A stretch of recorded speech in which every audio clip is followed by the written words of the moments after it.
they say, so many years. No, she says the people are angry. That's why they bent the house of the... for the people of Kusag. But they came out... Then don't speak for the people. Let me land, don't. Amma, let me land. I'm not speaking for them. I am making reference to a video and what they said in that video. Who said? The youth of Kusasi. I'm surprised you haven't seen this. So the Kusasis...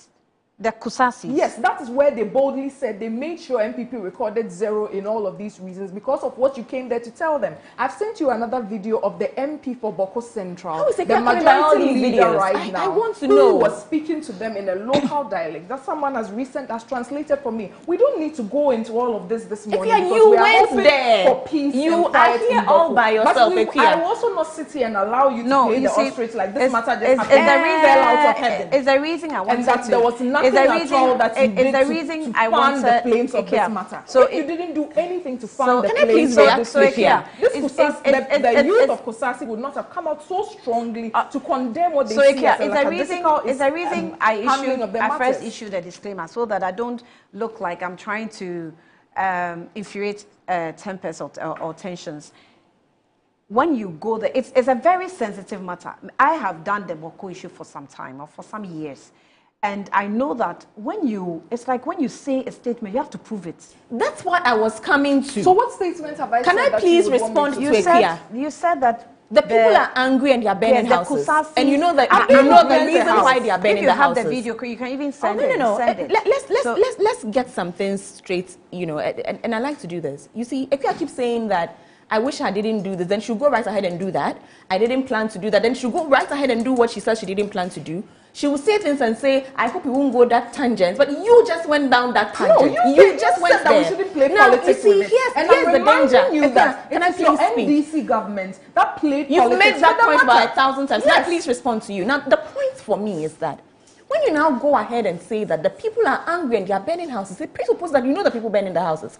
And you know the reason why they are burning down their houses.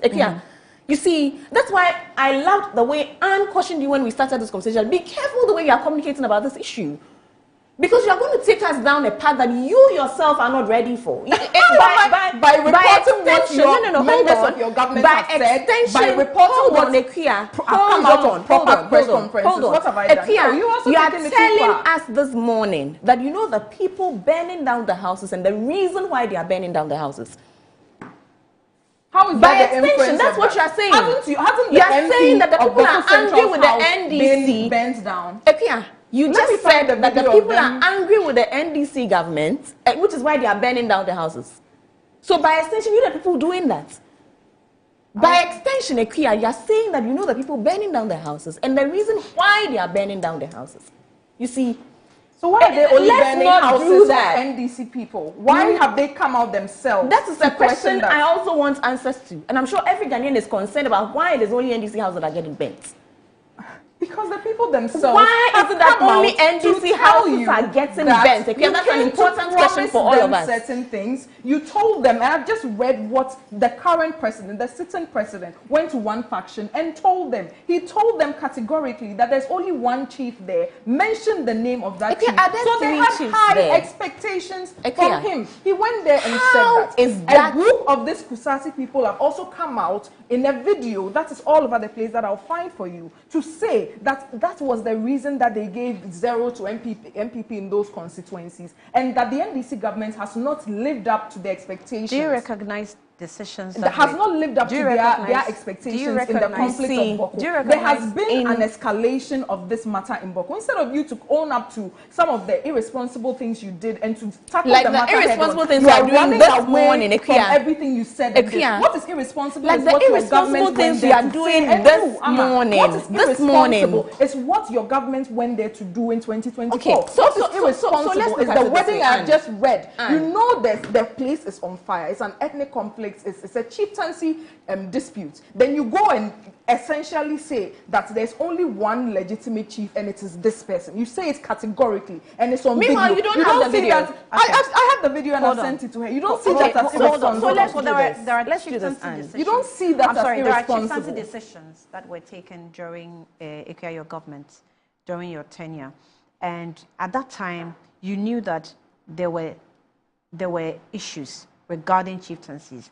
but you allowed for that to happen because that also caused the problem. And I don't even want us to do that. So hold on, let me read this. This is 2023. This is on Ghana Web. It says that the Upper East Regional House of Chiefs, through its standing committee, had said that Bawku cannot have 2 paramount chiefs. This was in 2023.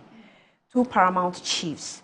Now, this comes on the heels of the escapement of a new chief of Mamprugus. Now, we know only, Mamprugus, according to the Regional House of Chiefs, at an emergency meeting held to discuss the incident, it only recognizes Naba Asigri Abukrego Azoka II as the paramount chief of Bawku traditional area and member of the Upper East Regional House of Chiefs. We only know Naba Asigri Abugrago Azoka II is the paramount chief of the Bawku traditional area and member of the Upper East Regional House of Chiefs. He is only, and I'm not reading this by way of supporting whatever decision was taken. I'm just, because of the debate, I'm just trying to put it in right perspective that we seem to have taken decisions even at a time when we knew it was going to escalate tensions. It didn't start yesterday. So it wasn't President Mahama saying this. This was an institutionalized position that had been taken. Yes, and he said, we know only Naba Asigri Asoga II is paramount chief of the Bawku traditional area and a member of the Upper East Regional House of Chiefs.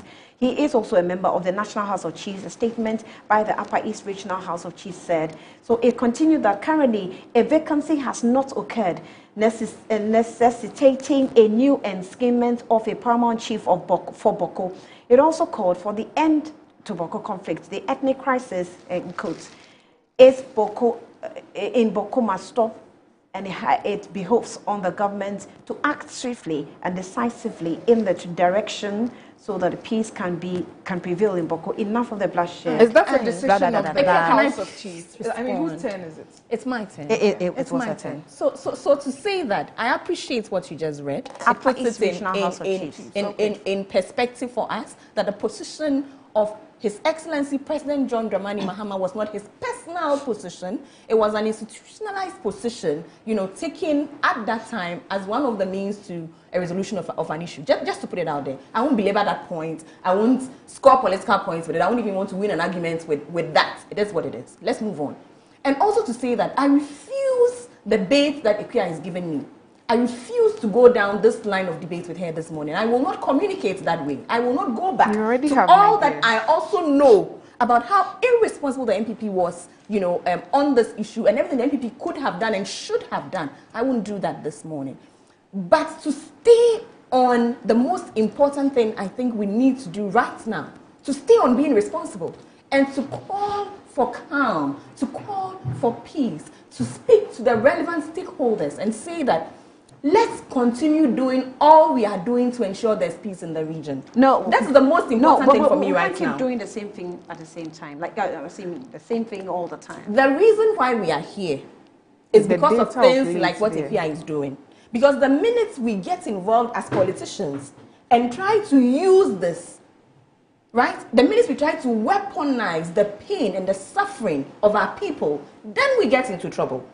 Right? Then we get into trouble. The minute we see this as an opportunity, a political opportunity, then we are in trouble, which is why I will not take Ekuya's bait this morning. I will not have that kind of debate with her about who is at fault and who is not at fault, because the NDC side is the right side.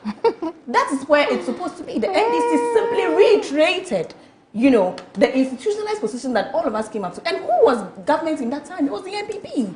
Right? So I won't even do that with Ekuya. I will stay focused. I would stay on the suffering of the people in the region. I would stay on the loss of life in that place, the loss of property. And I'll remind Ekuya about the economic implication, not just for the people in that region, but for all of us as a people, all Ghanaians. We are talking about the physical spillover into other places. Let's never forget the economic spillover that we're already dealing with. That region could have been so profitable, more advanced than it is right now.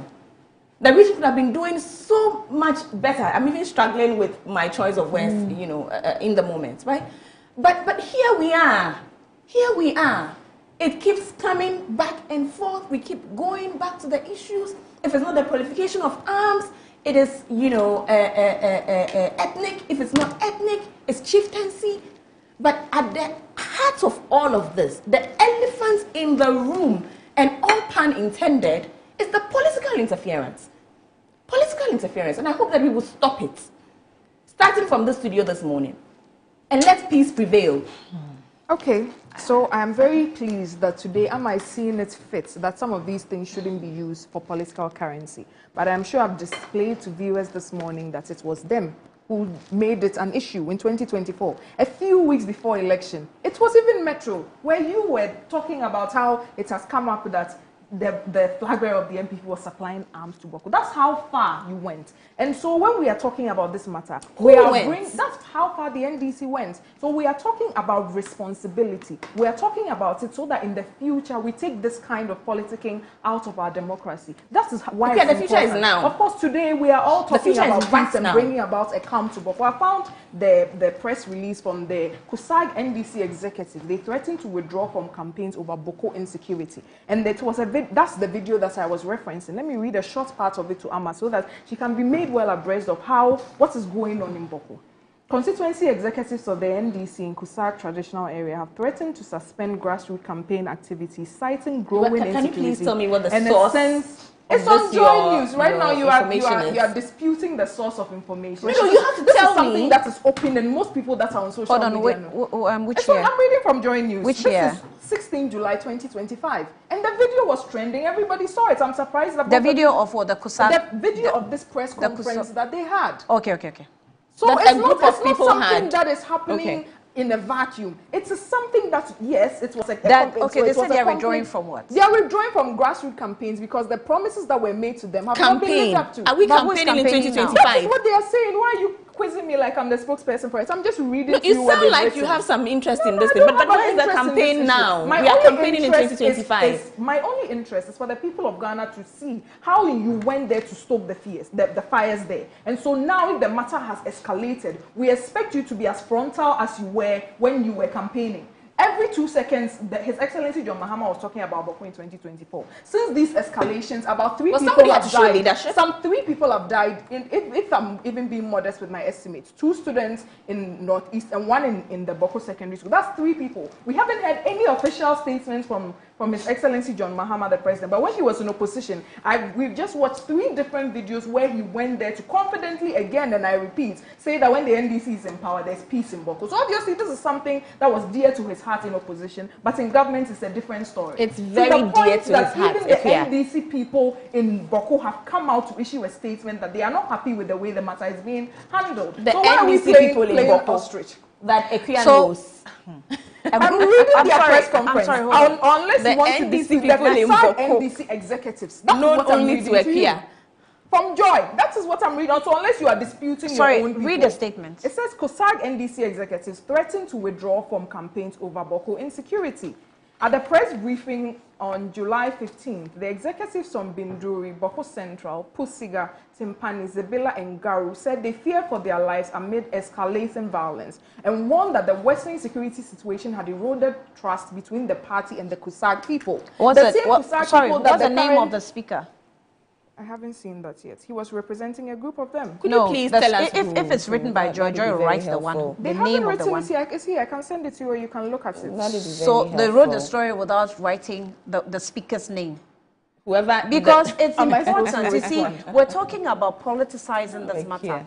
And this a group of people who have come saying they represent a political party or executives of a political party. Okay, Annie, we're drawing from campaigning in 2025. I also have a question. That video that you made last year, I think it was also based on a group of Kusasi people that were accusing the former vice president of that. Do you have the name of that person? Of course. Of course. Who was behind it? No, but you see, they release statements not based on political party colors. They give, in fact, statements that I've always handled is either from Kusasis or the Mamprosis. And they always have executives with their names signed. And their positions. Yes, and their positions. Not associated to any political party. So if they're watching it this morning, they will know. They have been both factions. One group deal with them are calling themselves to their statement. NDC executives. There's another one that I'm going to read to you that is from CUSAG Youth.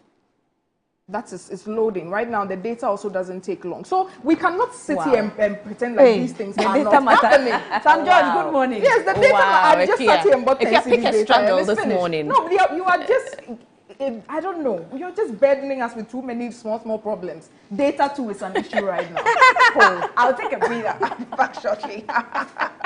They say change your phone. Pick a struggle. Pick a struggle.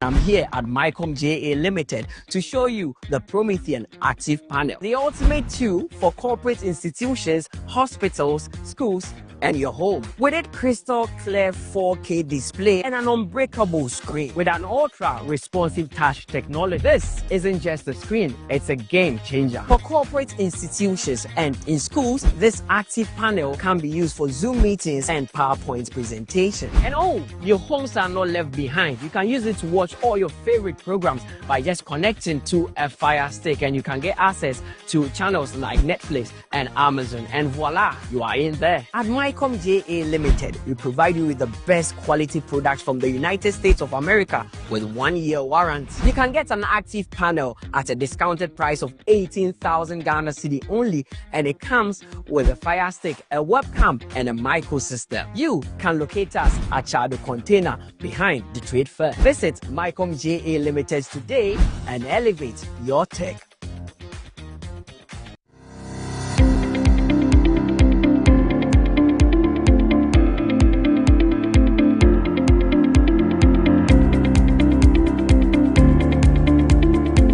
Ebusiafo ye mama kwaba eba Children's Palace. Nkwala nyema nyina fie enye.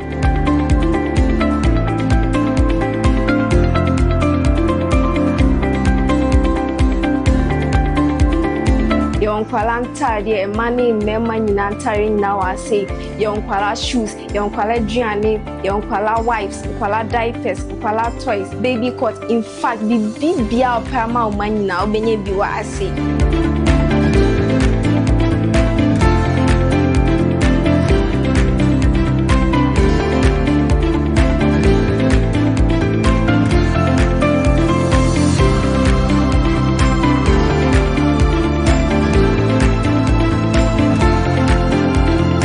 Located at East Legon Hills, Nana Chrome KFC.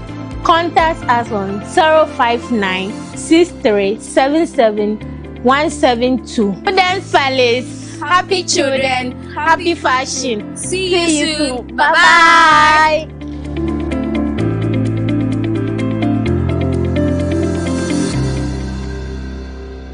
Wabedum time aso. Hey, J. Watch it, na learning. Missy, watch and learn. Mekwaya ma besisia. Abozege. Akache say no ya konate and the more drink woman. Hey. But I didn't mean. Oh, sorry. She knew her old days. Eji. Dabio, baby wom. Ready? Hey, baby wom. Ah, Aji. I'll cause some discomfort.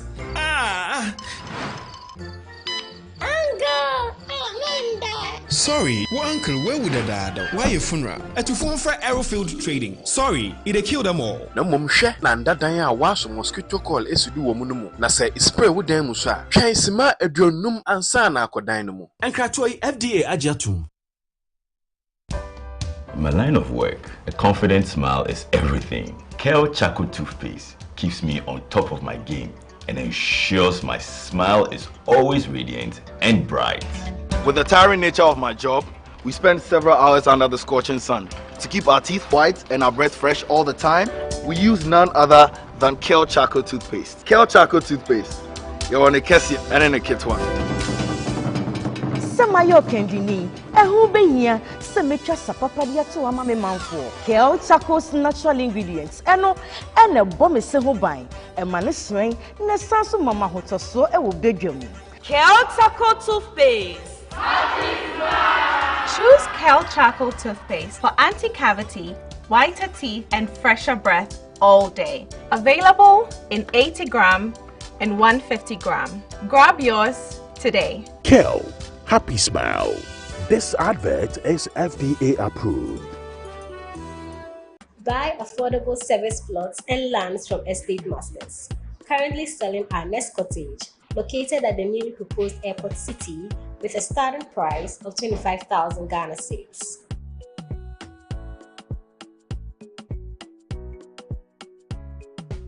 We also have Palm Hills, located at Pamfukuro in the Gomwa East District, also with a starting price of 15,000 Ghana cedis.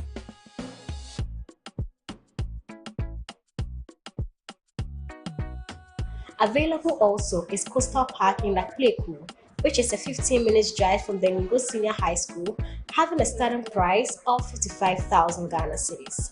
You will receive a free site plan with indenture once you successfully purchase a land from us. For any enquiries, contact the numbers provided. Estate Masters, your most preferred estate partner.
Of course, we'll be so proud to dedicate the show to, of course, Tate Dumba, the late now. May you so continue to rest in peace. This one says, hey, hello, my name is Mark, and I'm watching your program. I wish to give this advice. The Bawku conflict is a sensitive issue, and I think your panelists are creating more confusion. Please moderate this issue properly, you Mark. Charlie, I hope I mentioned your name rightly. Mark, thank you. This is the first time you're actually sending me a message, so thank you. I appreciate it. This also says, Annie, Musabatwa, Annie, I'm struggling to understand the credibility of IKEA and the MPP who appear to be jubilating over the escalating Bawku conflict. Is she suggesting that there are two chiefs in Bawku? So that's a dangerous narrative. One side, or I side with a mature and measured argument that I might put up, alluding to this is a deeply sensitive matter that must be handled with civility and care. Let's all rise above partisan interest and call for peace in Bawku. We must urge the security agencies to restore calm, enforce law and order, and protect innocent life. Master, thank you. Wilson, the boss says that since when did Ama Pratt and the NDC realized that there's political interference, and does she make of this, and what does she make of the statements of JDM? If you look at this history, you'll find that anytime NDC is government, there's peace in Bawku and surrounding areas. As soon as we hand it over to our brothers, then trouble starts. Okay. So when they say it's fine, he said, when we say given the note, in the upcoming elections, peace in Bawku would be the #1 priority of this government. We're going to work with the chiefs and the religious leaders and everybody to make sure that we establish sustainable peace in Bawku. Ama is almost 8 months into government, and yet Bawku has seen no peace. And here you are. I'm not going to mention the word. It's a shame. Wilson Dabo, Upper East, Upper.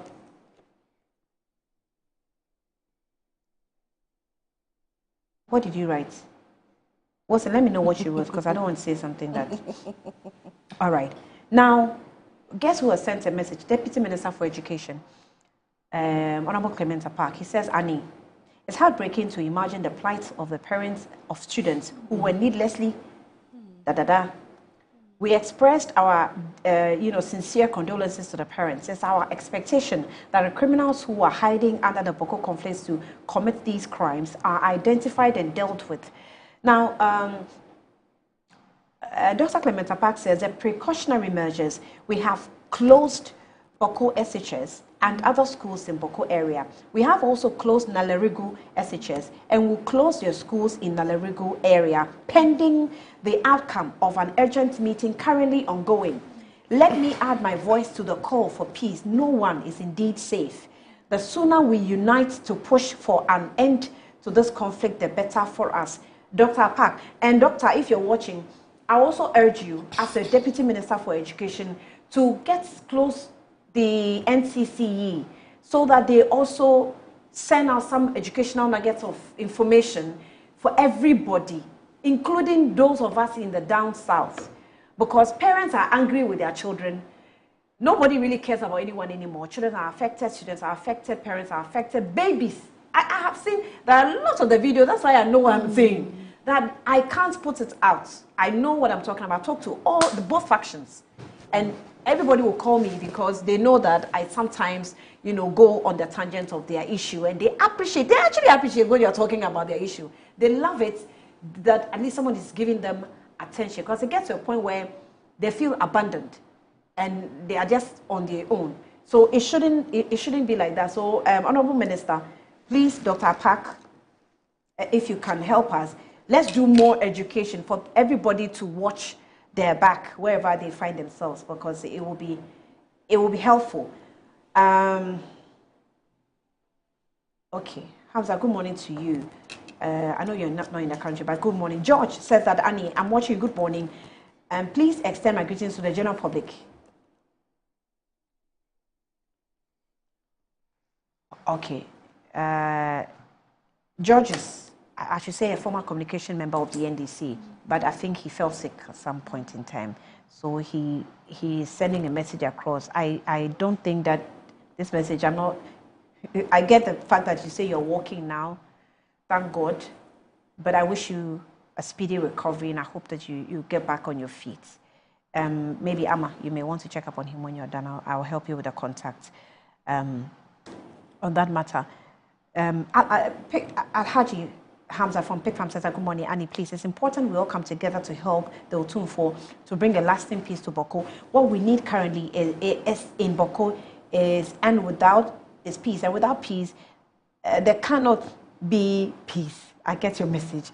I join my voice to call on brothers and sisters of Bawku to give a peace a chance. Madam, it's important we do away with politics in peace building. And let's stop playing politics with the issue. I get sad anytime I listen to communicators of the NPP trying hard to play politics with the issue in Bawku. But you miss communicators of the NDC. To us, to go on this tangent, you say, I don't know how, I am actually reading, I'm reading an executive course in ADR. With the Gami and Gami Institute, and there's always been the concern that we're not doing the right thing. Sometimes we even put chiefs, and this is not to disrespect the capacity of the Otumfuo, but sometimes we put chiefs in charge. They're not necessarily conflict resolution experts. They're just chiefs, and it's because we know that it's their world. They know how to talk among themselves, so we involve them. But it's also very important to involve persons who have learned about conflict resolutions or dispute resolutions, involve them so that if it's about talks, they also bring the technical advice on board. So maybe going forward, we may want to consider. You may want to get in touch. Well, I don't know which ADR experts they used. If I remember clearly, even between the 2014, that's when there was an escalation, there was a lot of ADR, there was a lot of mediation. Obviously, this is something that we can never look at just on the surface level. It's obviously very deep because it doesn't seem to be something that any government or any group of people are able to easily get to the bottom of. So I do agree with most of the messages that are coming in, and just a little bit with Amma when she says that it's about time that we all decide that, hey, enough is enough. Let's stop the bloodshed, because it's innocent people who are essentially losing their lives. But we will also not run away from the fact or from everything you said in 2024. We remind you from time to time, but I think we are all ready to be the bigger people in this argument, because what's important is it is for peace to prevail in Bawku, not to prove who did what or who did worse to the situation, if you want to look at it. I'm happy that you're home now. Why are you smiling? I'm happy that you're home now. No, I have to establish the I'm happy that you're home now. You did a lot of negative there. But stay home. Now it's stay home. You're going astray again. It's stay good home that we all come together as a people to solve it, because I mean, I feel like when it comes to issues of loss of life or war, that's the point where we are supposed to, as a people, be able to drop all our political colorations and decide that, no, we have to do something collectively to make sure that this senseless loss of life does not continue. So I'm hoping that we're able to get there quickly as a people. Amma, would you have last words? Absolutely, absolutely. At the end of the day, you know, life is everything. It's so precious a thing, isn't it? We say that once you have life, you have hope, and it's not for nothing that we say that. It's everything, you know. I get very uncomfortable, you know, when you look at our regions and there's no uniformity in terms of, you know, development and advancement, where, you know, some parts of the country seem to be running ahead of other parts of the country, and all of us would wish that no matter where you go to in this country, that the facilities are the same, that the amenities are the same. I spent some time in Alarigu Gambaga. I covered extensively the schools we have there, and I've spoken about this over and over and over and over again, where I spoke to a primary school teacher, and she said to me that her biggest fear is for one of her students to say to her that, "Madam, I'm thirsty," because she doesn't even have water to give to 9-year-olds, 8-year-olds, 7-year-olds. Think about that. Let's think about that. You know, where people are in classrooms, there are no chairs, you know. So listen, take even the war away. Take all of these conflicts away. There are serious developmental challenges that we all have to be concerned about and we all need to address. You know, then you sort of put in conflict. in the mix of all of this underdevelopment. It's a serious issue with dire economic consequences for all of us. It's a blot on our collective national conscience, you know, and all of us need to be concerned, you know, need to be passionate about eradicating the conflict in that area and ensuring that we uniform or we sort of let development cut across, you know. And so I'm happy that Ekia, after going astray, is home now and appreciates that all of us need to speak with one voice and that we need to bring some finality to this issue. I was just mirroring you. Oh first. God! Okay, so I wanted us to touch on the budget, the media budget presentation, but we're actually you know, pressed with time. I'll give you 2 minutes each, but let me just do this quickly. Wish a happy birthday to Miss Millicent Amo Owusu, and she's Assistant Immigration Control Officer 1 and popularly known as Ifia Good Girl. And this is coming from Samuel Kwesi Piap. Peniel, he's Eastern Regional Correspondent and host of Metro TV First Generation Show. Wishing you a happy birthday there. Let me also do a quick one on behalf of my colleague, Kwesi Afriye. So Kwesi Afriye is wishing a lady happy birthday. I think we should have a picture there. And he says, happy birthday to a truly inspiring and industrious woman. May your day be filled with joy, laughter, and everything that makes you smile. Here's to another year of success, happiness, breaking protocols. Blessed Kwe of Enterprise Life. It's from Nathan. It's from Nathan to you. Happy birthday to you. And I think it's belated happy birthday to you. All right. So a quick one, just 2 minutes each to my honorable guests in the studio. Good morning, Annie. Please, if you look, if people of Bawku are not ready to stop the fight in Bawku by themselves, no government or any other person can stop them if the people are not ready. Okay, Ishmael Ahuraya, Ali agree. Accra, Regional Zongo Caucus Coordinator is the one who sent this, you know, unless otherwise what? Belated happy birthday to my dearest Evelyn Essel, CEO of Speedlink Freight Services, Ghana, London. Okay. May God continue to bless you and protect you. Kwesi Reynolds, Agona Odobeng is the one that sent it in. Kwesi, I hope you're doing well. Okay.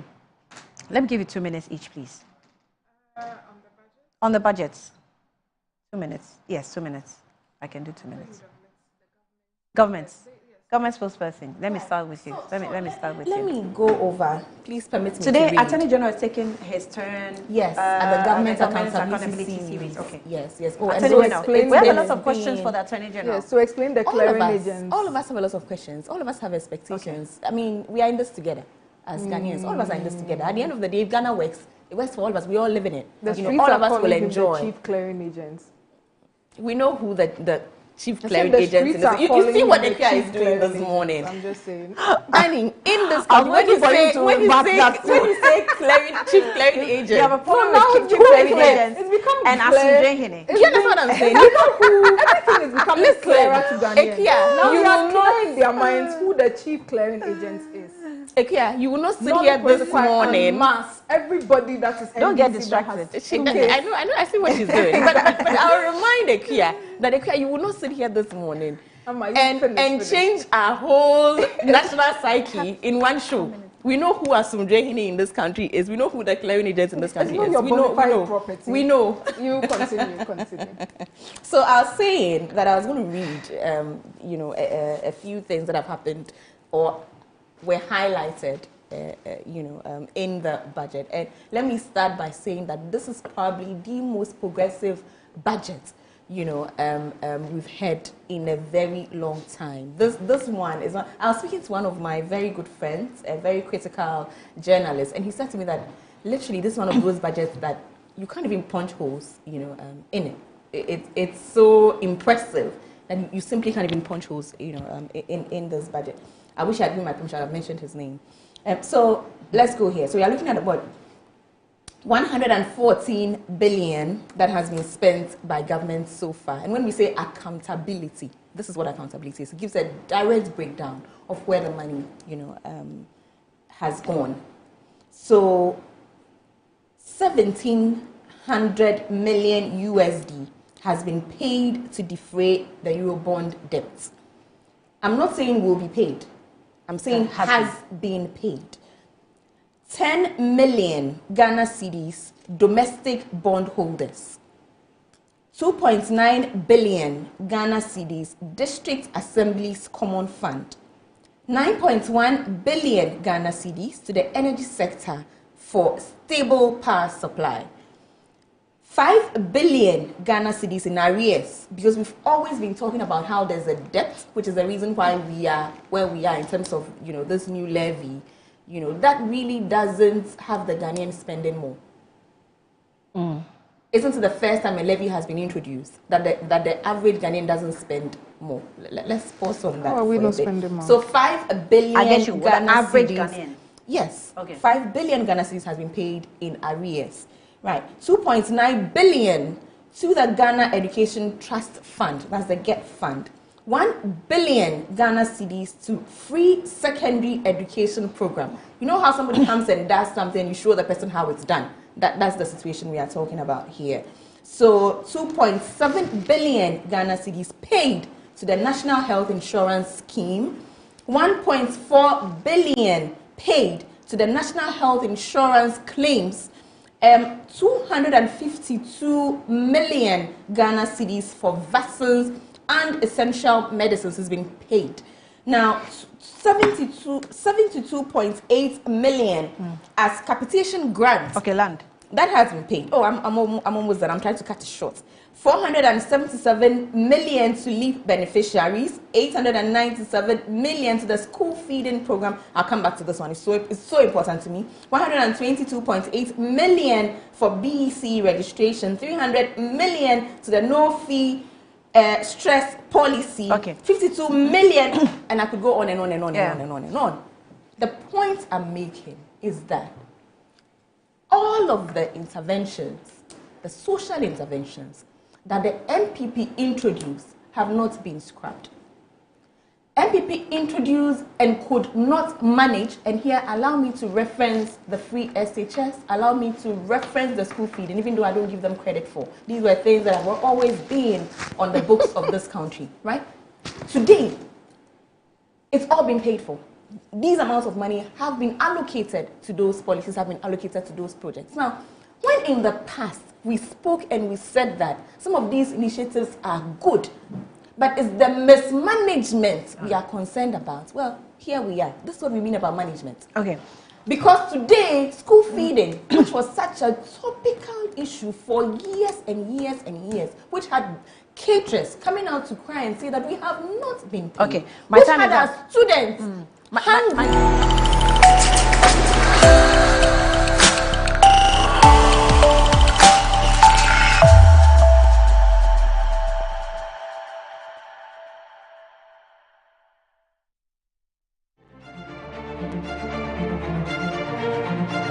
Smart, bold, unapologetic. This is Annie Ampafo.